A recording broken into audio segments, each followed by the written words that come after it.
All right, good evening, everybody. How's it going? We're gonna have a chill talk today with one of my homies from Twitter. Wait, how did I meet you? I think we met through a space, right? Yeah, we were just on a space and I followed you quickly because we were talking about like Colombia and all this stuff. I don't know. I really like following people like that, like Hispano Twitter. Yeah, I So was talking that real. So you're like, I have to follow him, bro. I was talking yeah, that real.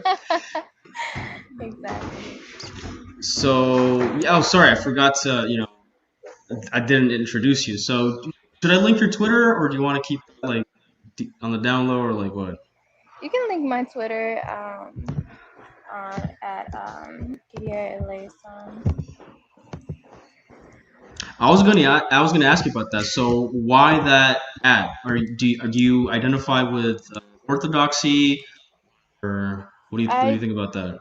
I definitely am a huge fan of like the whole Latin aspect of the Catholic Church, like the hymns, the music, like the prayers in general. I think I just love that, and especially that phrase in and of itself, that Kyrie eleison, which means Lord have mercy on me, is like such a short but like potent prayer that anybody could say, and I just love having it on my username just as like as a reminder. And we would refer to you as Cherub, right? Yeah, And Cherub. that's in reference to Cherubim, if I'm not mistaken. Yes, All right, Cherub. that's dope. That's dope. So give us a little sort of summary introduction. You know how they do it in school, like hey, little Johnny, stand up and what's your background and stuff like that. No, for sure. So I was born in Puerto Rico. I lived in Puerto Rico until I was 14. And I moved here to Milwaukee, and I just was here with my family. Like I had other family members already living here when I came here, when my parents came here. Um, but ever since then, we've just been back and forth out there to Puerto Rico and back because we have a house out there. It's really nice. Um, so yeah, I learned English when I was like 14. So it's still like even now, I feel like it's a new concept to me. Some words I just don't like latch on quickly with. Um, but That's yeah, quite so interesting. Yeah. yeah. As a matter of fact, because the first time I came to the U.S. was when I was 8. My dad was his job transferred him to live in Georgia, and I actually remember my English teacher was Puerto Rican. As a matter of fact, yeah, I remember that. So it was like the school, like it was 2004. So back then it was pretty white. Actually, it was me, two Salvadorian kids, and another Colombian. We were the only Hispanic kids out of the whole, and we all had to go to the Puerto Rican lady. I think it was after school. We had to learn English. She was Mhm. super nice. She was super like welcoming and shit like that. So that was my first impression of Puerto Ricans. Fellow Hispanics who are obviously they also share a very interesting history because technically Puerto Rico has never been independent, if I'm not mistaken. Am I correct Right. in saying that? Yeah. Right. So it went from being a colony of Spain to then being a colony of the U.S. and it's kind of been there ever since. But yeah, that was kind of chill. My first experience with Puerto Ricans, and here in Florida, you start seeing Puerto Ricans more and more, especially in the Orlando area after the Hurricane Maria. But I was also going to ask you why the Midwest. It seems kind of like a weird place for a Hispanic to end up in, at least for me. Yeah, no, it is. It's really weird. I don't know, honestly. I don't know why. Cause like it's my mom's side of the family, and my mom's side of the family, it's strange because they're very like a part of them are very Puerto Rican. They're like still out on the island, and then like another half of them are very Americanized, and they're like a bunch of them in Chicago, Milwaukee, New Jersey, and like for some reason, my mom wanted to come to Milwaukee and just start her family here, or like start her life here, or whatever. But the Midwest is funny because like I think other people perceive Wisconsin as being like this farm state or whatever with a bunch of just hick white people or something. I was going But to ask you about that. Yeah. yeah, no. Well, I mean, okay. like northern Wisconsin is definitely like that, but like where I live in like the southeastern area is closest to Chicago, so there's just a bunch more minorities. Like we have, I think this is like the largest segregated city in the country. Like there's a bunch of African Americans and like Mexicans. For some reason, we're seeing a big like influx of Puerto Ricans coming in, like huge. And I You don't know, told it's you told them where the spot was at though. Yo, yeah. let's go to Milwaukee, es ley, ya tú sabes, man, estamos colonizando esto, cabrón, ya tú sabes. Yeah, Know we're what I mean? taking over. Yes. Like the other day I was by the grocery store. It's like a Mexican grocery store and in front there was like this guy and he was selling like a bunch of Puerto Rican like wardrobe, like how we do with the jerseys and the hats and the sneakers, like the masks, and people were swarming it and it was just really crazy to see. But yeah, Milwaukee is turning into like a little Puerto Rico now. It's weird. Puerto Rican rum says, matter of fact, here's my homie Puerto Rican rum says, saludo mi gente with a bunch of flags. Yo, what's up, man? He's always here on the streams talking mad shit. That's all good to know. Yeah, I mean, his Puerto Ricans have been moving quite a bit, and they haven't really been going to New York. Well, as far as I know, they haven't really been moving to New York that much. The Yeah. big move was definitely Florida. I might have heard Texas a little bit, and then in Wisconsin as well. Mhm. And you told me that some of your family are Americanized. Do you see this mass influx of Puerto Ricans as a sort of hedge against that? In other words, will this mass Puerto Rican movement in the U.S. be able to stop that Americanization, or do you think that the Puerto Ricans are going to adapt quite easily to American culture? I guess to further my question to be more clear, obviously the amount of immigration Mexico and Central America to Texas and California has changed the cultural makeup, not just obviously the demographic makeup, but also the cultural makeup of these states. To Mhm. where there are some states where some parts of the U.S., especially close to the border, where you literally feel like it's in Mexico, but you drive in miles instead of kilometers per hour. I don't know if you Right. think that same thing is going to happen, or are they going to end up being like Fat Joe? I mean, like, I think like we see in New York, like the New Yorican culture and stuff. It's like I think it's like that. I mm-hmm. think it'll turn into something like that, and I don't know if it's like super Americanized. Like I know a lot of Puerto Ricans like that are from out there and move here, and they don't know a lot of English. Like they're like straight like fresh off the boat type of Puerto Ricans, and honestly I really like seeing that. But like when sometimes like when I have visited New York, I noticed like there's such a huge difference between a New Yorican and like a Puerto Rican from the island, like huge. And there's like even some that I know, even some Puerto Ricans that I know that don't like New Yorkers. They think they're like annoying and they're just straight up gringos, and I don't know, but Facts. I've been hearing that discrimination. It's like because there's a bunch of things. So New Yorkers, from what I've gathered, yo, Cherub, I think I'm hearing some feedback on your side. Do you have headphones? oh yeah, my Or bad. Hold on, let me yeah, yeah, let me yeah. try this really quick. And if you know mute, yeah, if you can mute, sorry, so that there you go, perfect. So from what I heard was that New Yorkers have a bunch of things that OG Puerto Ricans kind of have issues with. So a lot of them can barely speak Spanish, or their Spanish is super broken.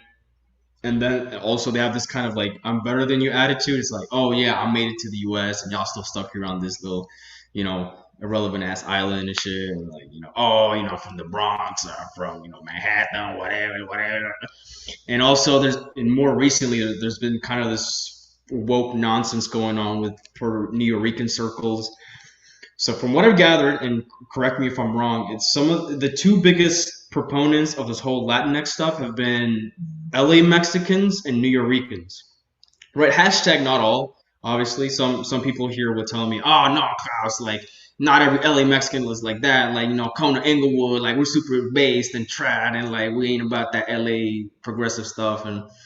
But yeah, so is it a mixture of those factors? Is it the sort of air superiority, the lack of language comprehension, the woke stuff? Yeah, I do see what you're saying. Like even when I go online, I'll like the really some of the worst Latinx or like takes are from Puerto Ricans, and I've noticed that happening a lot. It's weird though because when I lived out there, and even still now when I go out there, my family's from El Campo, like that area, and Arecibo and stuff, and it's not like that. Like we don't have like I don't know a lot of people like that, that are very um, just like liberal or anything. Like they're very conservative, not homophobic, but they still see it as weird, like the whole LGBT thing. And I think that's a very American thing. And I don't know. I think they're like even with in Chicago, there was like a big thing that happened where some that couple got shot in the middle of the street after the Puerto Rican fest. I don't know if you saw anything like that. Um, but basically, so they were shot after like the Puerto Rican fest, and a bunch of people were trying to see who was the one who shot them. If they were like a Hispanic person, if they're a black person, white person. For some reason, it became like this race thing, and so I didn't see many people talking about like finding the person. Like they had the video of the person who did that and everything.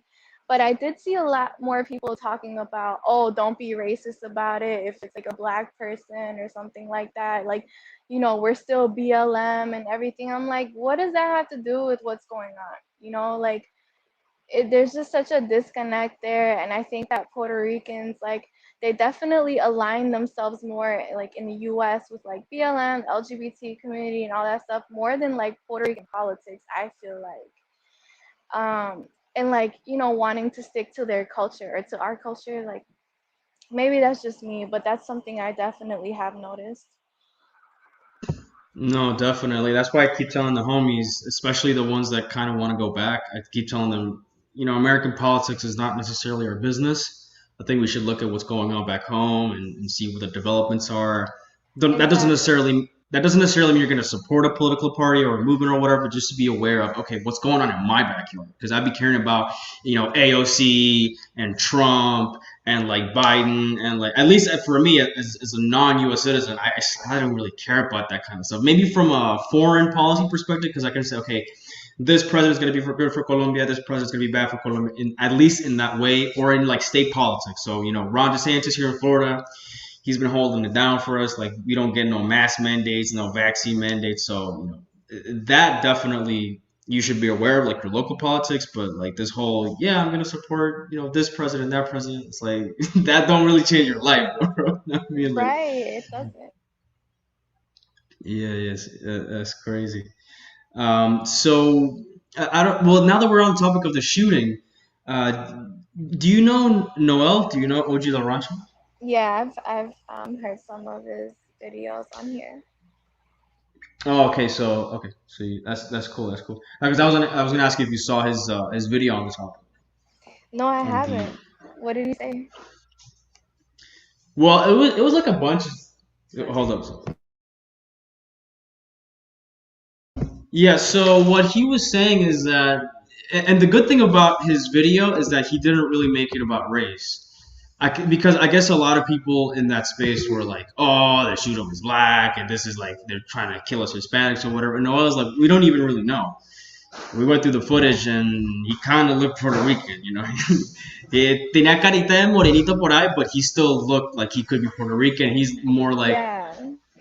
and his message was more like, the U.S. is getting more violent regardless of who the race is, because with white Americans it would be mass shooting, with black Americans it would be gang shootings, with Hispanic Americans it would be similar like gang shootings type of thing. And he basically told us it's like I wouldn't really go to parades nowadays because everyone's just so violent and up in arms, and everyone's just waiting for something to go off and that type of thing. So he was more like kind of blaming not blaming the victims of the shooting, but kind of telling them, hey, and I think they had the kid with them as well, right? Or was the kid in the house? Yeah, I think they did have the kid with them in the back. Yeah. I think they had two kids together, or maybe I'm not sure. But yeah, the kids definitely were left orphans, and it's a really sad situation overall. Um, I think that like with Puerto Rican Fest, in New York and in Chicago is uh, a lot of the people that go just I don't know, they don't have the right intentions. Like, you know, they'll go with their guns, or they'll gang bang at the fest, or they'll start like a fight late during the night when everyone's drunk and stuff like that.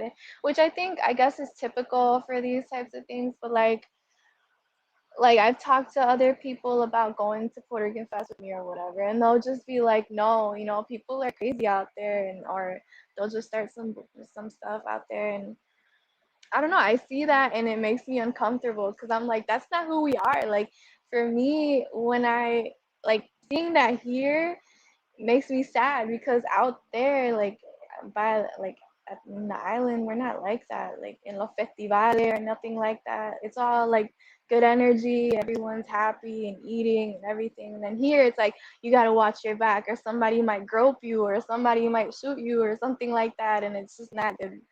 I don't know. I don't really like that. Yeah, America's gotten really dark. I think most people like the popular theory, which I don't even know it's real or not. I would believe it, is that after 9/11, everyone in the U.S., whether you were born here, you were raised here, or you just came here, everyone became a bit more dark in their outlook. Because before that, the U.S. was basically this massive empire. Whether you liked it or not, it was this massive empire which was defeating its enemies left and right. It was defeating monarchy. It was defeating fascism. It was defeating communism. Right? You know, the Soviet Union fell before the U.S. So there was this sort of rise and rise and rise, with seemingly no end to Americanism.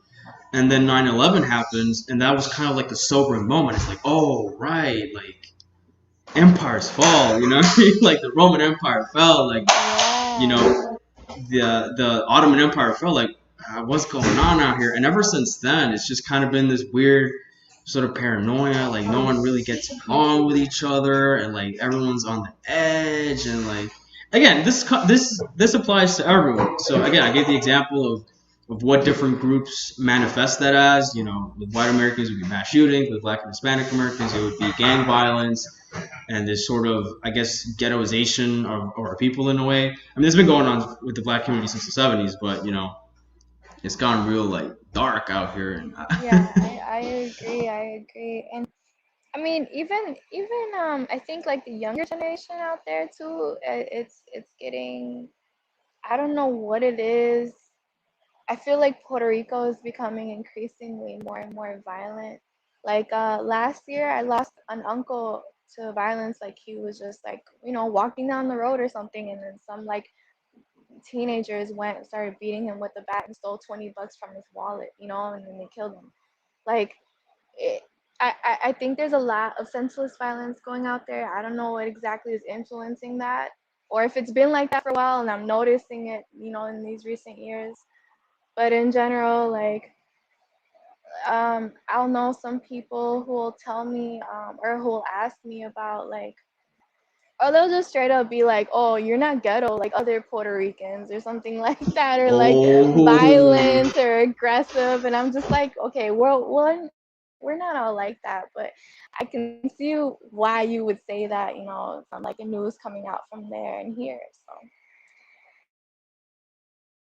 So yeah, nah, it's crazy. It's crazy. I mean, would you have a solution to that? Would you say, oh, you know, we gotta go back to tradition, or increase police presence, or you know, more families? Like, would I think you? I'm definitely not a return to tradition type of person.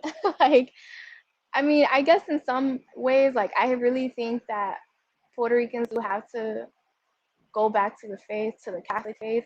There's been a lot of them running away from the church and going into like Protestant churches, you know, or like Pentecostal Lutherans and stuff like that.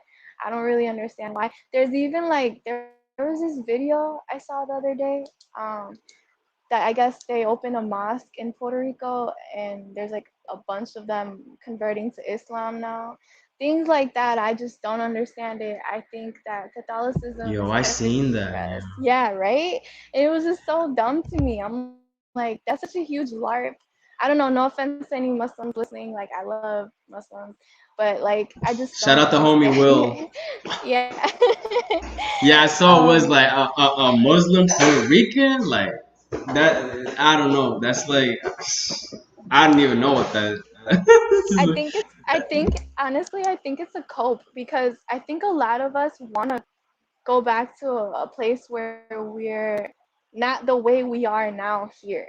If that makes sense, like we just want to go back, like to a more like pure way of living, you know. And instead of going back to the Catholic Church, they're doing stuff like that, and I don't know, Or it's just maybe so much easier.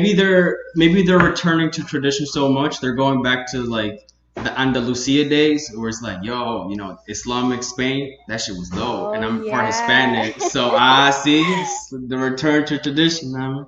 That's what it is. Exactly. Yeah, I think that's what it is too. Something like Yeah, that. yeah. But I, but I but but to be go ahead. more serious, yeah, to be more serious, I think that because the thing is that Islam as it stands today is a lot more traditional than Catholicism as it stands today.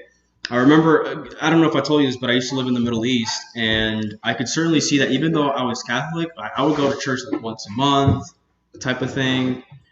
But my fellow Muslim students, they would literally like there were some like they could just on Fridays, right? They would go to mosque 5 times a day, and if not 5 times a day, at least go like twice or 3 times a day. And sometimes when I was trying to chill with my Muslim homies. They're like, bro, like, you know, it's Friday. You know, I have to go to the mosque 5 times a day, and I can't really I can't really go out. And you know, when Ramadan would hit, in my school, when Ramadan hit, oh man, it was like torture because Ramadan, like, it's not at a set date because the Muslims use the lunar calendar, so it changed every year. So sometimes Ramadan would fall just before school ends or just after school starts. So you can't eat in front of the Muslims because then they get all angry and like tell the teacher, and like you would even get in trouble for that. So you couldn't even drink water. So imagine it was like 42 degrees Celsius outside. That's like what, 100, 205, and like you couldn't even drink Wow. water. And it's just, but Muslims have certainly kept their traditions a lot stronger than Catholics. At least, you know, post Vatican II Catholics. So I think that's what. Yeah, we got people moving it. So you know, I can certainly see the appeal of people turning to Islam because, as you say, it's more quote unquote trad. People are following their tradition and what they're supposed to do by their religion a lot more. You know, they do fasting, they go to pilgrimage, you know, to Mecca and that type of thing. So that's what's really attracting people. It's the sort of part of a community. Muslims really are part of a community. You can have an Indian Muslim, an Arab Muslim, a Turkish Muslim, and even a white British convert to Islam, and they'll all treat each other as brothers. And Exactly. Yeah. that just doesn't happen with Catholics. Like you might see it like a Nigerian Catholic or a Filipino Catholic. It's like, yeah, you know, he's Catholic, whatever. But with the Muslim, it's like, yeah, he's my brother in Islam. Like, he's literally like a part of my family in a way. So I think that's what's attracting Yeah. them. Yeah, I agree. Uh, I do think there's a huge separation among, and especially like white Catholics and like Latino Catholics. I see that a lot, and it's really sad to see. But Muslims, like, they're really just a brotherhood. Honestly, it's cool.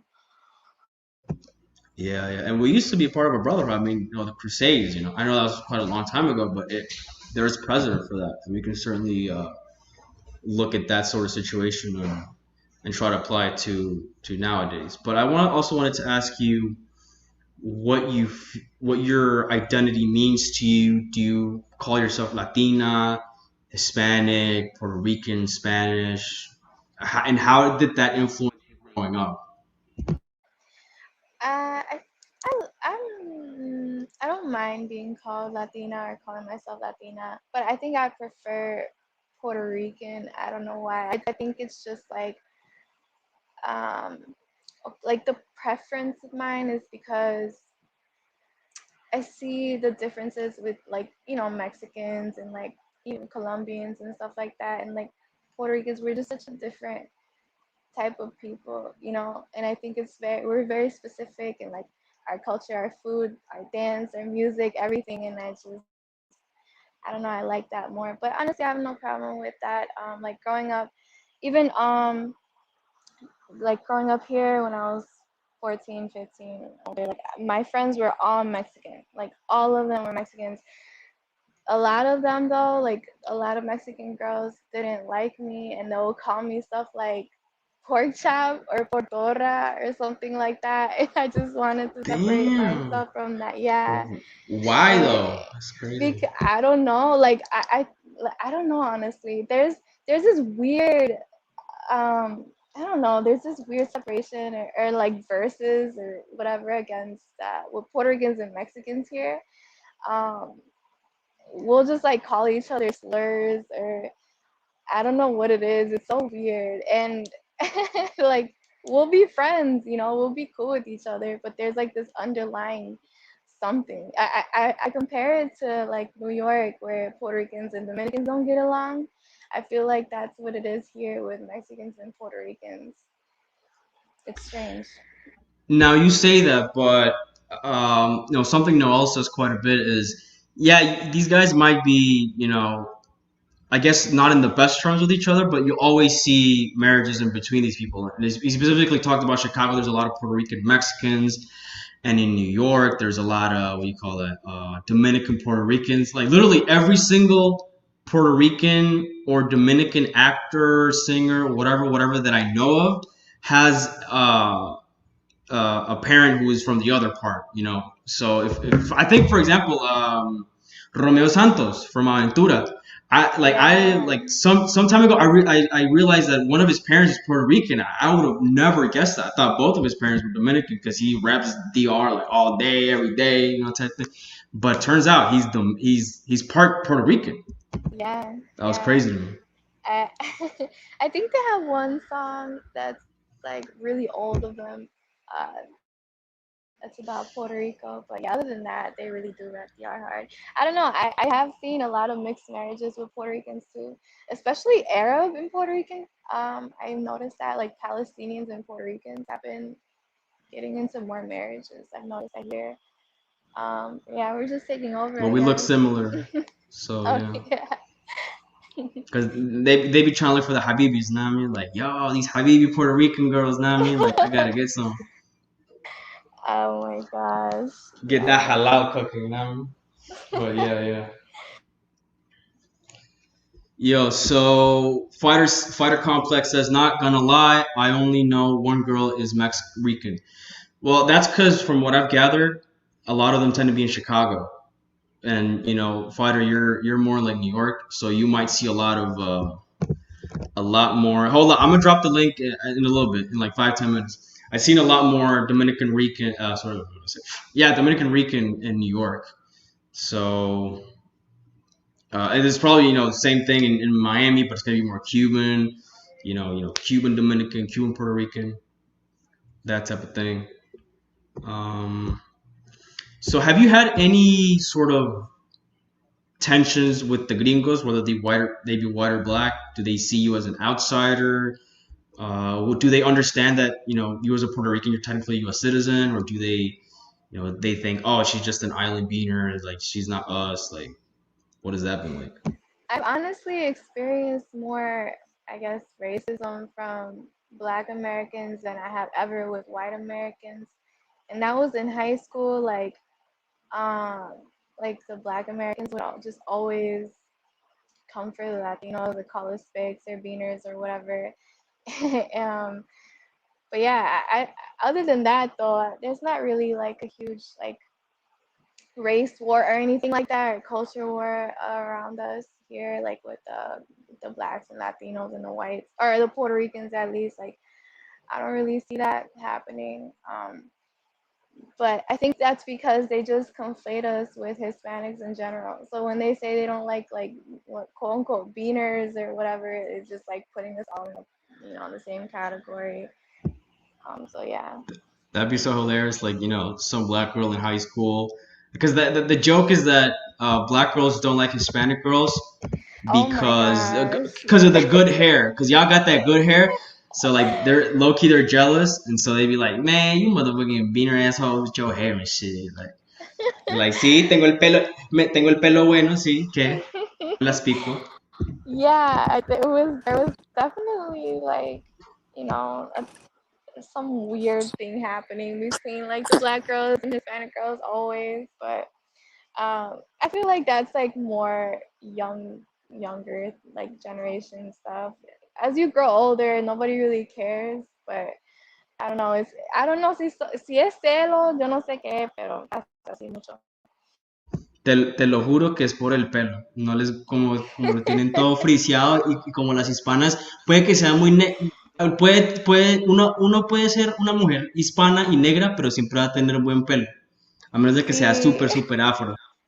But anyways, I'm joined here by my glorious co-host, H Money Henry from DR, and we got Bitcoin here, the What up? What resident up? What up? New York Rican, if I'm not mistaken. Is that correct, Bitcoin? Can I classify as that? Yeah, I'm in New York. What's up? What's up, Cos? What's up? Henry's popping. Ya tú Bien, gracias sabes, a aquí Dios. tranquilo, pasándola bien y viene y How you nada, aquí doing, Shira? estamos. Nice to meet you. Shira, right? Shira? Shira? I don't know how to pronounce it. Cherub, yeah, nice to meet you. Yeah, nice to meet you. Yeah, yo, she was saying, shout out to Fighter. Yo, it was a long stream last night. We was up for hours, bro. Shit was crazy, bro. Fighter's in the chat saying, what up, Fighter? Yeah. Fighter's always with these long streams. He hustles, bro. So I gotta respect the hustle for that. But Yeah, shout yeah, out but now, Fighter. like, you Shout know out what it is? Fighter. Like, in Chicago, you gotta remember, like, even in the first two Hispanic populations in this country were Mexican and Puerto Rican.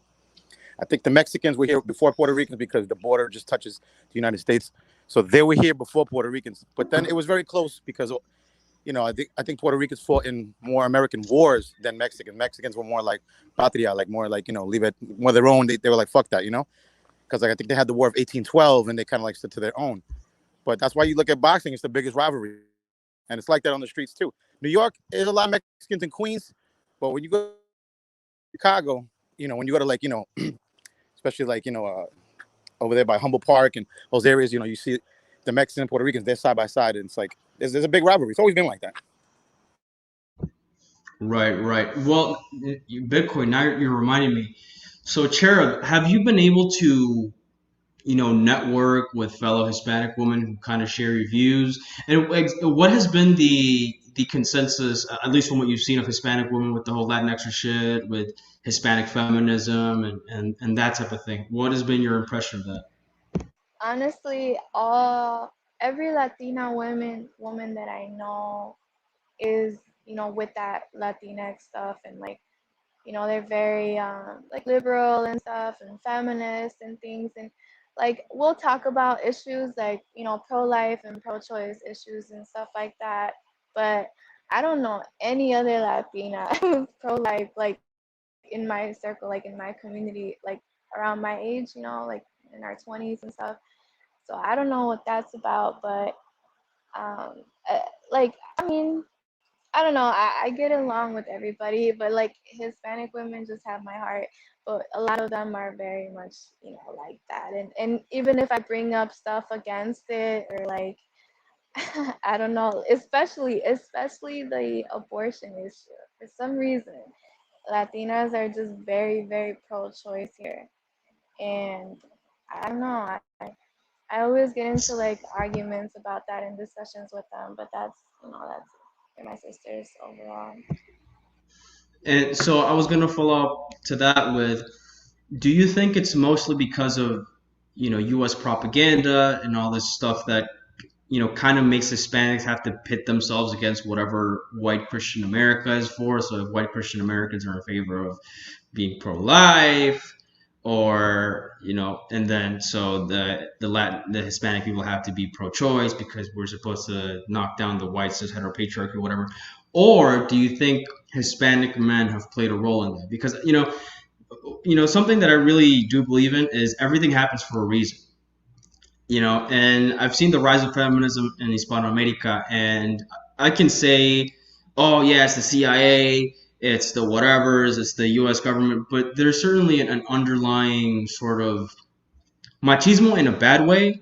So, at least from what I've gathered, Colombian men in lower socioeconomic strata, they're kind of deadbeat, or they're not very present, or they do abuse their wives. Obviously, that's been reducing year to year and that type of thing. But there is some violence against women and that type of thing. So in a way, I guess you could say it's gonna sound weird, but we kind of deserve it for not treating our women well and that type of thing. However, I would argue that also because that was due because of this very sexually liberating period that happened in the 60s where you didn't have any norms anymore.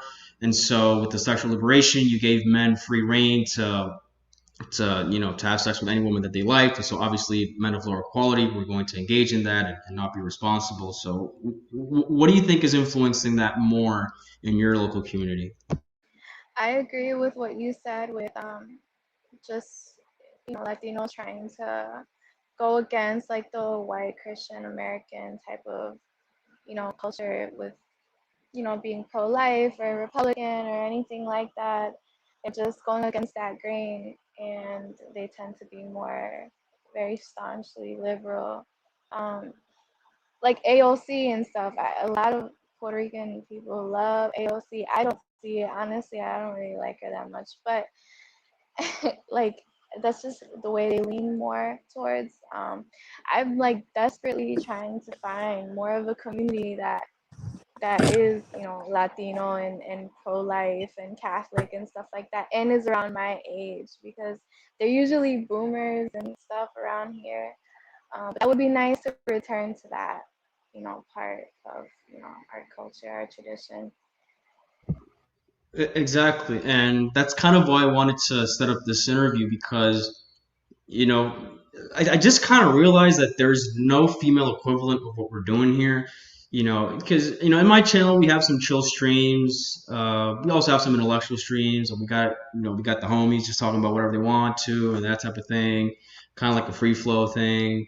But I just never didn't really see like a female version of that. And I thought, well, if we're going to be pro-Hispanic, women are 50% of Hispanics, So, we got to let y'all, we got to see what you girls' perspective is and that type of thing. I don't know if Gigi's listening to this, but Gigi, if you're listening to this, I also wanted to make this so that you two girls could link up and, share views. I know Gigi's doesn't live in Wisconsin, but like, you can still make something online happen. And then usually that would materialize into the real world, like that type of thing. Yeah, that would be great. Yeah, I love that.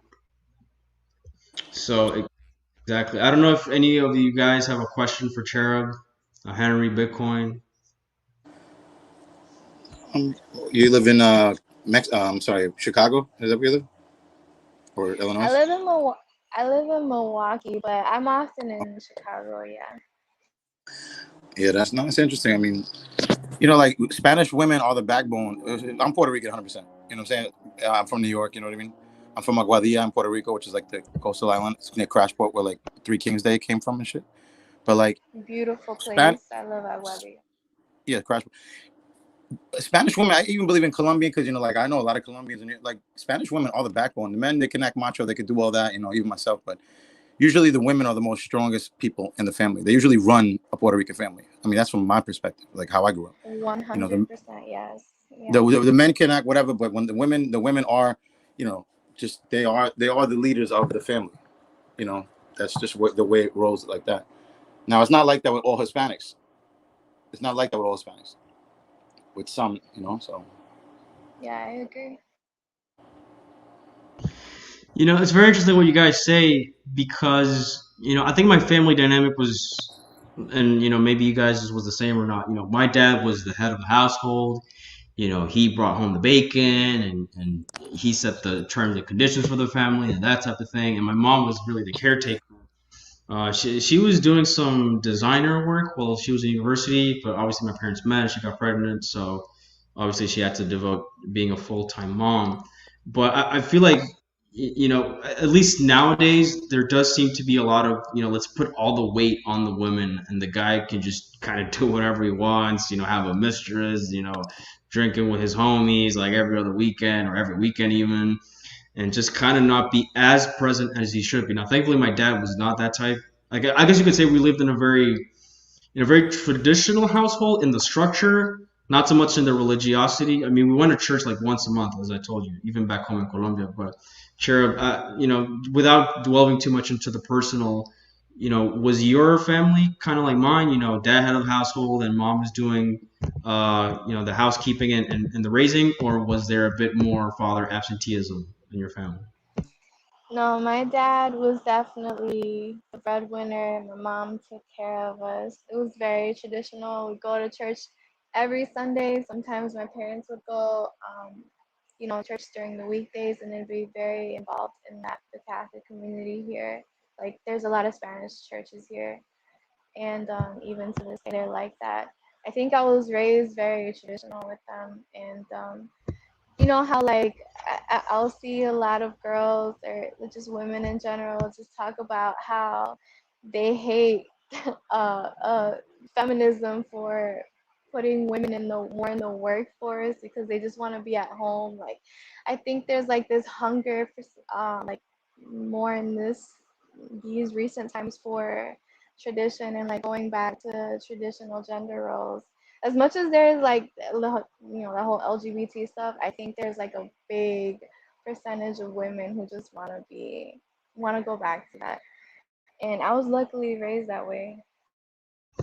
Would you say that your friends, your Hispanic female friends who are more into progressivism, would you say that they share a similar upbringing to you, or did they have a more, I guess, to not, put a moralizing tone to it, did they have a more alternative way growing up, or?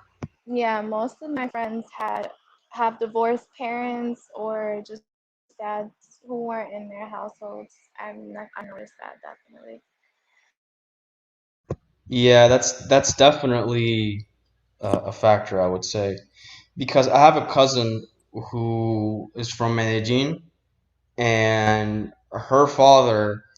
It's not like he was deadbeat, but he wasn't present enough. Now he's a trucker, so by his nature, he was just never going to be fully present. But there, and to not dox yourself or anything, he also did some mistakes. I think most of them tended to be financial. Like he just did not do good in certain things in life financially, and so she kind of low key resents him for it. And she is indeed a feminist. She's into the solo woke stuff and that type of thing. So I certainly feel like men have the ultimate responsibility for what happens to our women, because if they end up being feminists, well, again, you can say it's all brainwashing, it's all this and that, but we have to look at ourselves and say, maybe we had something to do with that as well. There's some, because usually men don't hate women and men don't hate men so viscerally, so there must have been like an underlying thing. Again, doesn't justify feminism, but it's certainly a mea culpa moment, I guess, for Hispanic men. Now, thankfully, my hands are my hands are clean. I've never broken a woman's heart. You know what I mean? Like, I keep it 100. So, Oh yeah, Latino men are heartbreakers. Y'all are toxic. see, that's Whoa, the thing. whoa, whoa. Go off, panel. Go off. It's kind of, I mean, if you don't mind if I chime in, but like, it's like, it is men's accountability because, if you look at from the dawn of time, women are, nurturers, they take care of the children. That's not to say that's what they're supposed to do, but that's kind of like what, if you believe in God, like, that's kind of how it was meant to be. You know what I mean? And like, it's been that way for a long time. So I think when men, at a certain point, I don't know where it happened, but kind of let go of the reins, the woman will pick up the reins and she will raise the family. And then once that happens with a woman and she gets that masculine energy and she's got to do the things a man did, like, raise sons, because I was from a divorce family. My father wasn't really there. So when your mother has to raise you and she has to be the man and woman, it takes a lot of masculine energy, which takes away from her woman energy in a sense. You know what I'm saying? So it kind of puts them in a different spectrum, and then men are accountable for that. So I exactly, agree we Andrew, with do that. create that. So I mean,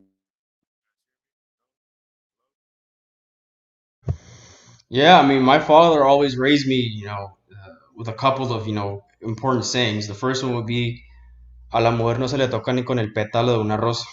That's a big one. He used to always tell me that, you never even lay hands on a woman. And second, he always used to tell me like, yo, you have to love women, cherish women, respect women. Like, if you're gonna get into a relationship, you gotta actually, be in the relationship and that type of thing, whatever. Because his father, my grandfather, he did leave the family as any good Hispanic man would have, and he's got like 3 families now. Like my dad's family, and then my cousin, the one from Medellin, she's the daughter of a cousin, who my grandfather created. So he created a family in Medellin, and then he went to Panama. This man, and he started a family there too. And a matter of fact, I have 2 aunties, one who is slightly older than me and one who's like 18 years old. Like this man Yeah. is spreading his seed everywhere, and he was trying to have another kid like 4 years ago. And like, okay, I'm gonna do real talk here. And he was literally telling his Panamanian wives like, "Oh, I want another kid, another kid." Like, and he was too old. Like, he was 92 back then. And he's like, "Oh, I might need some Viagra for that though. Loki, if you can Oh get it my for me." God. She's like, "Hell no, you can't get no damn Viagra. You already have like 3 families. You want to start another one? You crazy?" But Yeah. Yeah, well, Like my he wants family to is just spread his huge oats. too. I Yeah. mean, at least do it responsibly. Yeah, I mean, like guys, Hispanic men. I'm just telling this to you straight up. You got to commit to one woman, okay? And if you don't want to, if you want to, let's be real, because men do like to have sex. If you want to have sex, okay, there's a couple ways of going, but have a one night stand and let her know that it's just one night, or friends with benefits or that type of thing. Let her know that this is strictly physical. There's no emotions or whatever, right? If you're a bit more degenerate, go hire a call girl or whatever. Like if you really, really, really need to have sex, which you don't, by the way. I can like Exactly. I'm no player, right? But I have had one night stands, and I've told the girls very strict, like this, almost like terms and conditions. Sign here, please, initials. I will not fall in love with you. Okay, I will not. Okay, I'm very selective with who I fall in love with. So don't even. And if she's like, oh, it's like, okay, fair enough. We're not gonna hook up. It's good to know you. But if she's down, right? So, and it's been, as I told you, I haven't broken a single heart in my life. That's how I do it, and I'm letting y'all know. Henry, what's up, man? You trying to say something? You trying to ask? Or what's up? No, yeah. Hello? Can you guys hear me? Did I go out? We can't hear you, bro. Hear me? I heard something. Henry, Henry's in Long Island. He's got that Long Island internet. that's where I'm at. Henry's in he's in Long Island too. I was just joking. Because I feel like I feel like Long Island is like not even part of New York, so it's like you're leaving civilization at that point. Well, quote unquote civilization. It's part of New York for Can you sure. guys? Well, Yo, I can hear you now, but you're very muffled. Like if you're talking on a phone. Right? okay. Let me refresh my page. Just give me 30 seconds. Better now. You're better. You're better. You're better now. Are you sure? Yes, I can hear you. No, I'm not in Long Island. I grew up in Queens. No, I was gonna say y'all were talking about fathers. Yeah, I grew up in the two-father household, and I mean two parents household. Not two parents household, and yeah, I was very fortunate because I had that structure similar to what you mentioned, Klaus, where father's the breadwinner, mother is mostly at home or working or taking care of me, and I lost my train of thought fixing my mic. Two-father household. That was never a thing growing up. I didn't have any friends or know of anyone that had gay or lesbian parents so come pick them up in school. But I'm hearing that that's the thing now. Like I have a little cousin who told me there's a kid in his class that has two mamas. As he told me, I was like, what does that mean? That 2 of his moms come pick him up in school. I'm like, you don't make fun of him? Yeah, I just lost my train of thought, but go ahead. I'm gonna. Well, yeah. I just wanted to, if you wanted to ask or anything, or that type of thing. I mean, sure. In Milwaukee, there's a pretty big population of Puerto Ricans, right? I mean, I've heard, right? It's a pretty big population, right? Yeah, it's growing. Hello? It's definitely growing. Better. I think I just fixed it now. Cool, cool. Go ahead. Sorry. There we go. Yeah. So yeah, a couple more questions. So, what do you think of Puerto Rican independence, and what do you think of Hispanismo? Do you think it's gonna work? Do you think it's kind of cringe? Like, what are your thoughts on? I think I'm a big supporter of Puerto Rican independence. Um, it's the thing that bothers me is just the extremely corrupt people that are in power in Puerto Rico. Like I wish there was better people in power, you know, and just to fix like things like schools and hospitals and communities in general.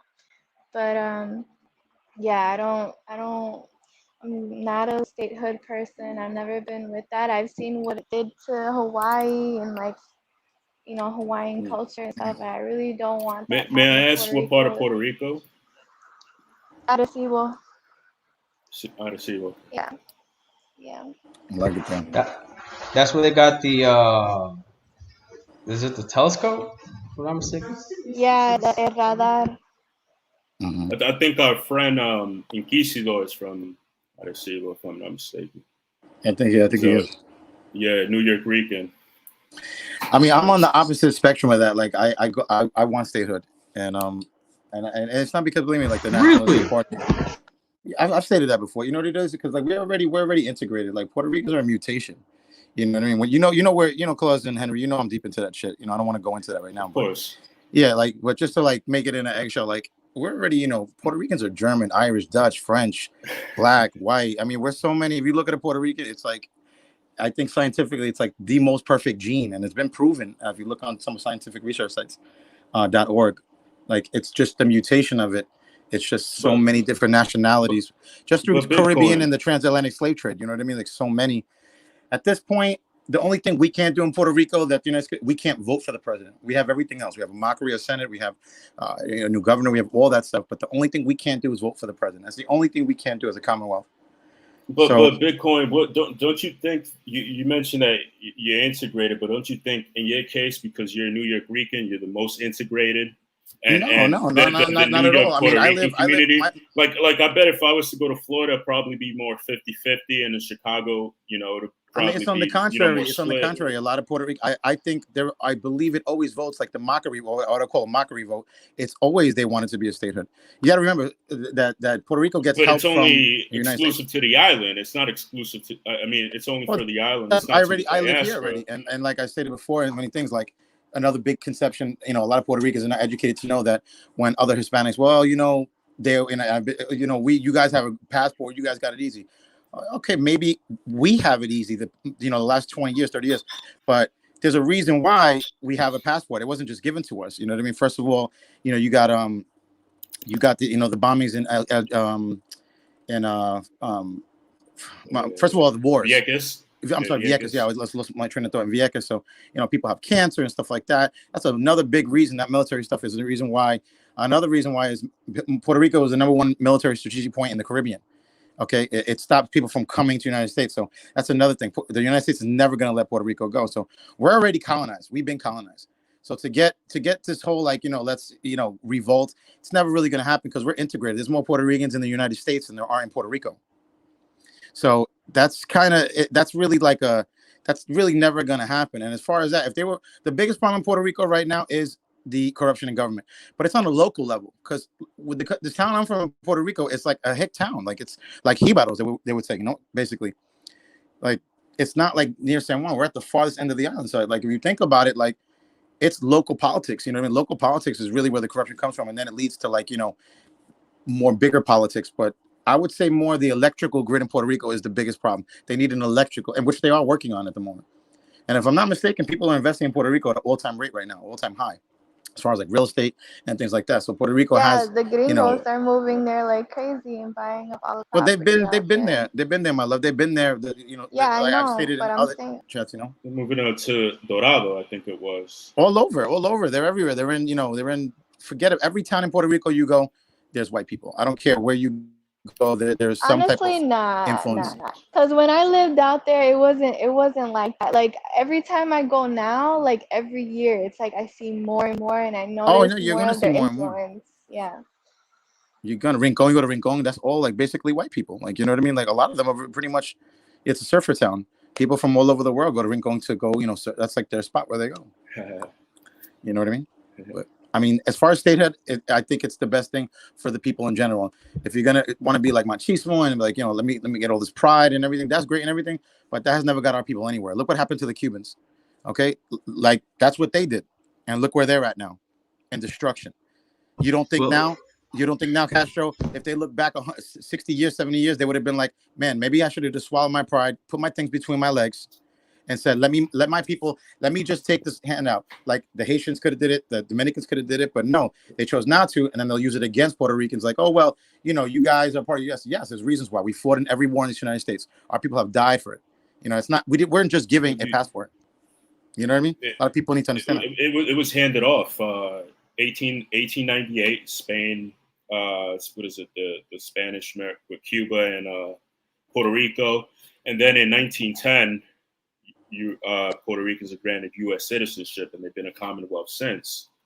Right, but that was around the time of war. Remember the Korean War? My grandfather was a Korean War veteran. That was the second. That was the third. That was the third war. Yeah. That was the third war in U.S. history. Oh yeah, yeah. So you got to understand, Puerto Ricans have been fighting in Puerto Ricans have been fighting in wars. You fight in wars, they give you clemency. They tell you, hey, listen, you come to the war. That's what they did in Puerto Rico. I remember my grandfather worked in the strawberry farms in Long Island, Patchogue, and what they did, they put ads in the newspapers in Aguadilla, and they said, if you come to the United States and you come here, you work on these farms, we'll give you this and that, and that's how they started coming to Long Island straight and skipping the city. No, I don't know if you knew that. Many Puerto Ricans here in the States, they were drafted. Yeah, they didn't have exactly. A choice. It wasn't even that they. Well, I mean, they had it wasn't. I don't believe that they forced them to do that because, like I said, well, not forced, but if the exempt was if you were in college, you would be exempt. But many and that's what. Yeah, you're right. There were options. Class, like the working class. It might have been a dilemma. It might have been two bad options, but there were still options. You know what I mean? It was still options, and I think our people have come from far places to like even get there. In retrospect to like the Mexicans, the Mexicans have they were very close to the United States. They're like right there. Texas, I believe, Laredo, Texas. That was all part of Mexico, if I'm not mistaken, right? I mean, I believe at one point that was basically all part of Mexico. Yeah, New Mexico, Arizona. Yo, I want to let Cherub speak to reply to what Bitcoin is saying, because now we have two very interesting perspectives. So we have a New Yorican sort of estadista, and we have a Wisconsin Rican sort of pro-independence voice. So I don't know if y'all two want to duke it out or Cherub. I don't know how much longer you want to stay here, or so it's all up to you, really. No, it's okay. I can be on for a few more minutes. As far as statehood and things, I understand why people want statehood. Like, Puerto Rico is not in the greatest shape. Like, you go out there and there's a lot of poverty, like in the rural areas and things like that, caserío and everything. But there's just something about, Puerto Rico becoming a state that's like very uneasy to me. Like I get that everyone wants, everything to get fixed, quickly, but it's like I don't really see that much of I don't really see a big difference happening if Puerto Rico does become a state, because like I brought up before, like Hawaii and stuff, like I see Hawaii and like there's still a lot of people out there still impoverished. It's still, not the greatest place to be, and I just don't see how what could statehood fix in Puerto Rico, I think if anything, what needs to happen is, just fixing things internally with our own governments, with our own people and communities, and fixing things that way, instead of being like, oh yeah, we just want to be cucked and be state, and that's it. That's the real reality is a lot of Hispanic cultures are jealous of our passport, period. That's what it comes down to. And I'm gonna keep it all the way 100 in a stack, because that's what it comes down to. So that is the biggest debate. Yeah, no, listen, you're gonna keep it 100. You got to keep it 100. You know what I'm saying? You can't be beating around the bush. I don't do that. Bitcoin don't do that. What's the difference is, like I said, the one politically would be they can vote. Now, is that going to swing the electoral votes for the United States? Maybe. Who knows? But in retrospect, I would argue certainly Democrats. No, I for Democrats, and it'll be probably one electoral college. I mean, no, but you're almost mistaken. A lot of Puerto Ricans are very Republican. And, you know what I mean? and Bitcoin, like for instance, like I love Donald Trump. I back Donald Trump 100%. I love him not because of what I just like that he does what he says. You know, I just like that about a man. I like that about a woman. I like that about people in general. You know what I mean? Now, whether he was throwing paper towels at the Puerto Rican crowd or whatever, you know what? Like, come on, like, you know what I mean? The guy is stupid. He's retarded. You know, when somebody's just retarded a little bit, you can't really be like, you know, it looked bad. It was a bad political move, and his campaign manager should have told him something. But guess what? We all know that he doesn't even listen to his own secretary press. We all know this, right? You know, he literally it cost him the election. Yeah, you know, he literally, you know, when Trump used to get on, I'm sure they used to give him like a whole sheet. Okay, say this, say that, say this, and say this. He would literally probably take that paper and like toss it in the garbage can and say, "I'm gonna say whatever the fuck I want." That's how I feel. Really, all right. Like the most. So let me reply to a couple things you said. So in terms of the passport thing, I can certainly say that as someone who only has a Colombian passport, that does disadvantage me in the U.S. So I would certainly say that yes, Puerto Ricans do have an advantage that, as you say, they did fight for. They have participated in the U.S. in ways that the U.S. has asked of them. So yes, you would say that I am a bit jealous of not being able to, you know, just get a job wherever I want. Or envious. Envious might be a better word. Envious. Yeah. So because I require. Because as a Dominican York, it's just been that like for 3 or 4 generations going back, Puerto Ricans have had the U.S. citizenship, so therefore those arriving here, whether it's in the 80s or 90s or today, just viewed as Puerto Ricans, you know, being citizens. But Henry, you remember what I said about the Cubans? Hold on. Maybe more jealous of Cubans because they have the privilege of wet foot, dry foot policy that no other immigrant groups have. Right. But that's true. Been, you know, I think it's been Obama canceled that policy. But I'll probably be more jealous, a lot more. Well, my parents would. My dad specifically would be a lot more jealous of that because that's limited to immigrants, not necessarily that. Go ahead, Klaus. So here's a comment from Proven Nazbol. He says, "Your parents fought the Koreans so you could have gay pride and PR. This man is a slave to the states." What do you guys say to that? Listen, everybody, and that's another thing. I mean, we had slavery talks. That's fine. He has his opinion. And listen, I back up the LGBT community, and I'm a very heavy religious person. You know, I love to talk about chronological biblical times. That's a whole other thing. I'm sure this individual couldn't even spell that correctly. But nevertheless, that's not even what I'm trying to talk about. Now, the gay people are gay. God bless them. You know what I mean? I have gay family. I'm sure some of you do. You know what I mean? I'm not going to stop loving them. And that is what it is. Now, if I'm a slave, I believe we all are slaves to somebody. Our last names come from Spanish or whatever they come from. Where does that come from? You know what I mean? Like we are, at least we can, some of us can trace back our names to somewhere. Some can't. Some still have their slave traders' last names and don't even know where they come from. So don't absolutely let that go over your head for Mr. Peruvian. All right. So guys, as far as the Cubans, now I really feel. Hold up, Bitcoin, hold up. Because remember, I'm interviewing Cherub here. I can open in a salad later for that. Don't worry about it. So yeah, no, don't worry about it. So we're about an hour into it, and I'm pretty much asked all the questions. That Hispanismo thing. So do you think it's cringe? Do you think it's gonna work? What do you think about that, Cherub? I think it's cringe. Really? Interesting. Yeah, I don't know. Honestly, I'm on the fence. Honestly, I don't know too much about it, but what I've seen so far, it's like, I don't know. I mean, if you can explain it a little bit more to me, I might give like a better opinion. Sure. So Hispanismo would be a movement where we realize that we all have very similar characteristics. I mean, we have 2 Puerto Ricans, a Dominican and a Colombian, and we not only can do this whole interview in Spanish, but we can also, there's a lot of things that from our upbringing and our culture that we share so much that you could say that we're even cousins in a way, or half siblings. And so the idea is to recognize that reality and form close bonds. They can be political, they can be cultural, economic, whatever have you. And so the point would be to have a sort of mass pan-Hispanic sort of thing going on. I'm assuming that you haven't had a good impression of this because of all the memes and shit posters on Twitter and things like that. Is it also because of that? Exactly. Yeah, that's what I've noticed. Like the shit posters on Twitter talking about it, and I noticed that there's a lot of like infighting amongst the Latinos and stuff where I don't know if that could ever like happen where we just all harmonize and things, which would be great. I think honestly, like it's a great concept but I don't know. Do you think it's doable? Do you think I it's certainly possible? do think it is, especially in Miami. I see a lot of Pan-Hispanic unity in Miami specifically, and in Orlando as well. I mean, I just got a car literally like a month ago, and my dealer was Dominican, and we were just like talking and chill. He was going on about the COVID and the restrictions and all that. We just had such a good rapport. It was like almost. I mean, then again, he's a car seller, so obviously he's gonna, you know, he has to kind of play you up and that type of thing. But even with in Miami, when I go chill with the Cubans, Central Americans, and that type of thing, there's always this kind of awareness that yes, you may be Colombian, and yes, I may be Cuban, but there's something about us that we can just connect to. I remember this very specific example in Doral. I was in a Publix, and I could tell everyone there working was Cuban.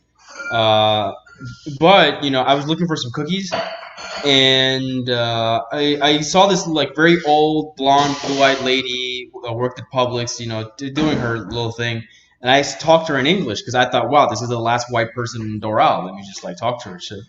And I talked to her in English. And she's like, sorry, excuse me, do you know where the cookies at? And she responded in the most Cuban accent, sí, está en la el 4, cerca de las cositas esas, y tú lo encuentras. And I was like, what? This lady is literally she could be Hitler's grandma. Like she was blonde, blue eyed.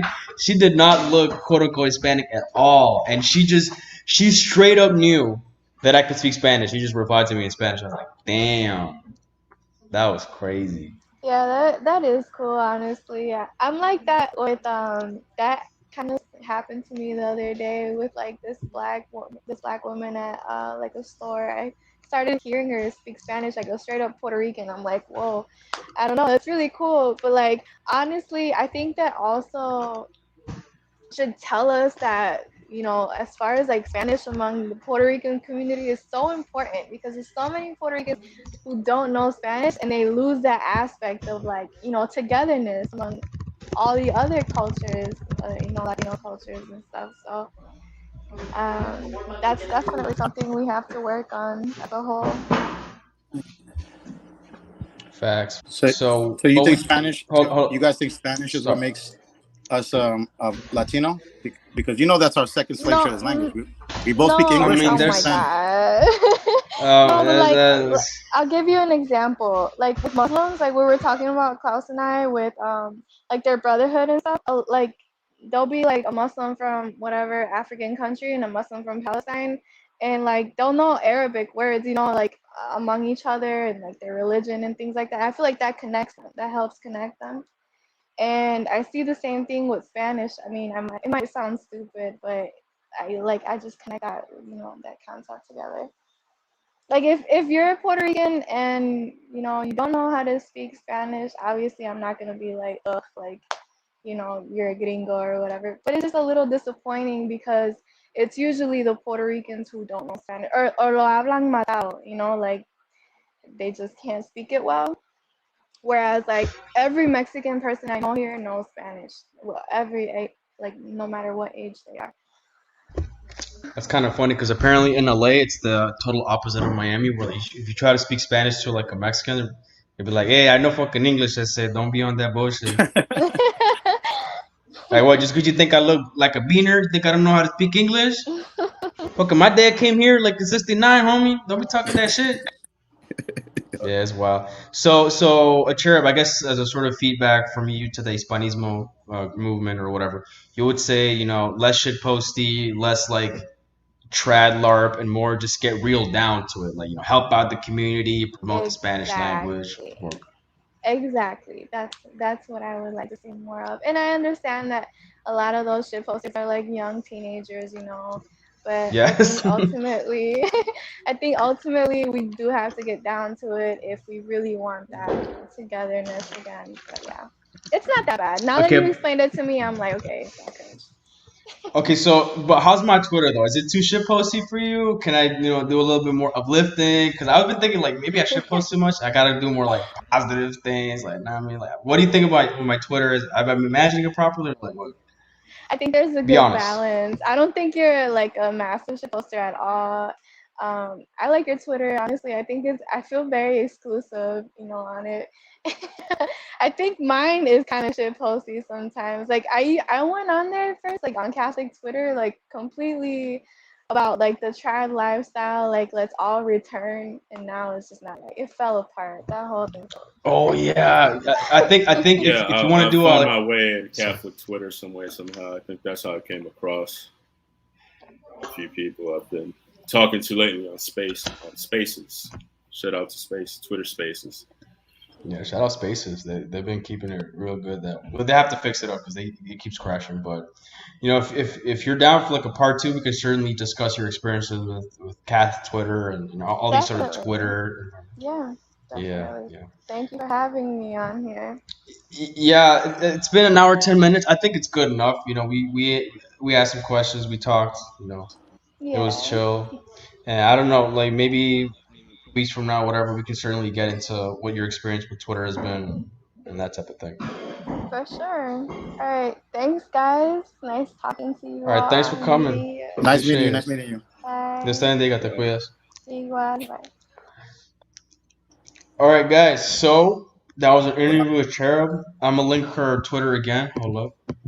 She seems cool. She seems And like she's like wants to be more knowledgeable and she's passionate. That's cool, man. She seems nice. yeah, she's chill. She's real chill. And let me link up her Twitter again. Back to the now we could get a little nitty gritty. Hold Yes, on, no, hold on, no.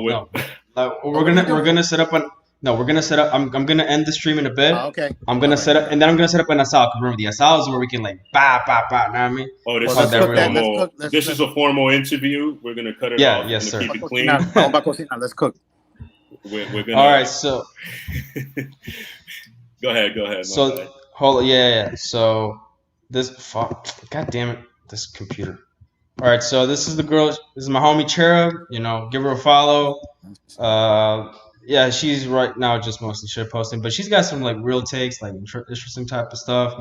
Especially if you're Hispana, I would certainly recommend you follow her and link up with her, because really this came out of a motivation of a couple of things. I think it was the Salvi, he's a Salvadorian guy that I know on Discord. Like he's been the homie with this whole thing. Like he always like sends me things or whatever.